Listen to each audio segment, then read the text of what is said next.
आजमगढ़ 1.5 साल में कितना बदलल है तो हम लोग को पता है।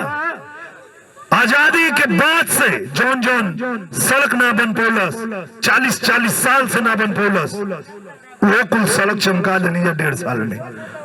चाहे रोना पार बिलरियागंज के सड़क होखे, परशुरामपुर के सड़क होखे, चाहे वो रासेपुर तितरा के सड़क होखे, कहाँ कुली कब्बे ना बनी। हम कल कैसे ना बनी, केहू जवन किया नहीं करके दिखाएंगे।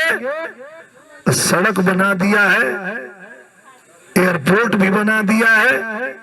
अब वहीं तो 999 रुपया में यही आजमगढ़ से लखनऊ को जहाज उड़त है। आगे देखिए लोग, चुनाव के बाद यही आजमगढ़ से बंबई, दिल्ली और दुबई का जहाज उड़ाई।